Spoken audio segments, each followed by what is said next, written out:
హైదరాబాద్లో కాగ్నిజెంట్ త్వరలో కొత్త సెంటర్ ఓపెన్. 10 లక్షల చదరపు అడుగుల విస్తీర్ణంలో ఏర్పాటు.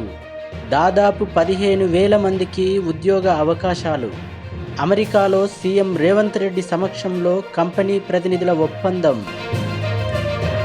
బంగ్లాదేశ్ అల్లకల్లోలం. ఆ దేశ ప్రధాని షేక్ హసీనా రాజీనామా. ఆ దేశంలో సైనిక పాలన. చిన్న దేశం, పెద్ద సంక్షోభం.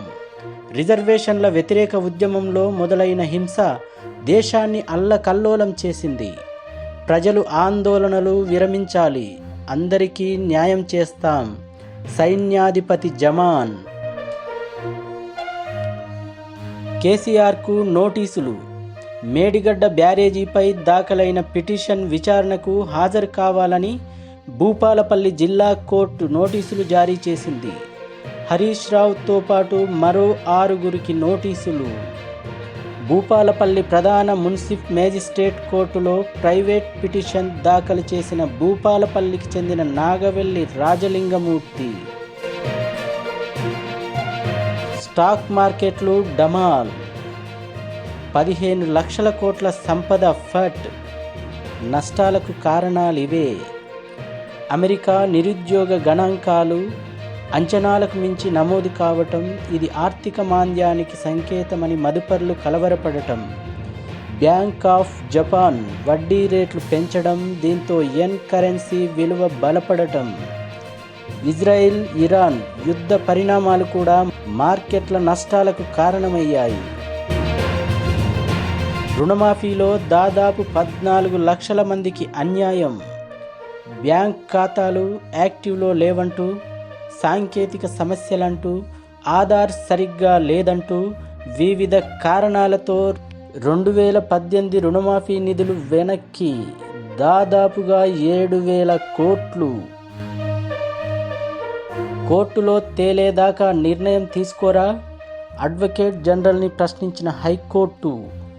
పార్టీ మారిన ఎమ్మెల్యేలపై దాఖలైన పిటిషన్లపై స్పందిస్తూ కోర్టు తేల్చేదాకా స్పీకర్ నిర్ణయం తీసుకోరా అంటూ ప్రశ్నించింది. పార్టీ మారిన ఎమ్మెల్యేలపై న్యాయ పోరాటం చేస్తాం. ఆయా స్థానాల్లో ఉప ఎన్నికలు తప్పవన్న కేటీఆర్. స్కిల్ యూనివర్సిటీ చైర్మన్గా ఆనంద్ మహీంద్రా. న్యూజెర్సీ సభలో ప్రకటించిన సీఎం రేవంత్ రెడ్డి. 2-3 రోజుల్లో బాధ్యతలు స్వీకరణ.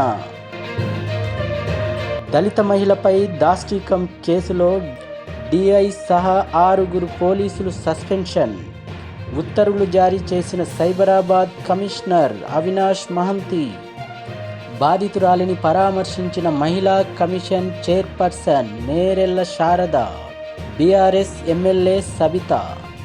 బాధితురాలికి న్యాయం చేస్తామన్న నేరెళ్ల శారద. పాఠశాల శుభ్రతకు ప్రత్యేక నిధులు. అమ్మ ఆదర్శ పాఠశాల కమిటీలకు బాధ్యతలు.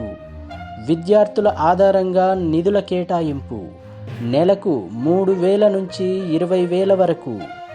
ఉత్తర్వులు జారీ చేసిన విద్యాశాఖ. నిధుల కేటాయింపు ఇలా: 1 నుంచి 30 మంది విద్యార్థులుంటే 3,000, 31 నుంచి 100 మంది ఉంటే 6,000, 101 నుంచి 250 మంది విద్యార్థులుంటే 8,000, 251 నుంచి 500 మంది విద్యార్థులుంటే 12,000, 501 నుంచి 750 మంది విద్యార్థులుంటే 15,000, 750 పైగా విద్యార్థులుంటే 20,000 రూపాయలు. రాష్ట్ర బీజేపీ అధ్యక్షుడు కిషన్ రెడ్డి అధ్యక్షతన నేడు బీజేపీ రాష్ట్ర పదాధికారుల సమావేశం. యువత, నిరుద్యోగ, రైతు, మహిళా సమస్యలపై ప్రధాన చర్చ. ఈ నెల 11 నుంచి 15 వరకు హర్ ఘర్ తిరంగా. డిజిటల్ సోషల్ మీడియాల గొంతు నొక్కేందుకే బ్రాడ్కాస్ట్ బిల్లు. కేంద్ర ప్రభుత్వంపై కాంగ్రెస్ అగ్రనేత ప్రియాంక గాంధీ ధ్వజం. బ్రాడ్కాస్ట్ బిల్లు వాక్ స్వాతంత్రం, స్వతంత్ర మీడియాకు ముప్పు అన్న కాంగ్రెస్ మీడియా ప్రచార విభాగం అధిపతి పవన్ ఖేడా ఆందోళన వ్యక్తం. కోచింగ్ సెంటర్ల డెత్ ఛాంబర్ల విద్యార్థుల జీవితాలతో ఆటలాడుతారా? సుప్రీంకోర్టు ఆగ్రహం. ఢిల్లీలోని రావూస్ ఐఏఎస్ కోచింగ్ సెంటర్ ఘటన నేపథ్యంలో సుప్రీం కీలక వ్యాఖ్యలు. అవసరమైతే కోచింగ్ సెంటర్లు మూసేస్తామని హెచ్చరిక. నిబంధనల ప్రకారం ఏర్పాట్లు చేసే వరకు ఆన్లైన్లో క్లాసులు నిర్వహించుకోవాల్సి ఉంటుందని కామెంట్. కేంద్రం, ఢిల్లీ రాష్ట్ర ప్రభుత్వాలకు నోటీసులు జారీ.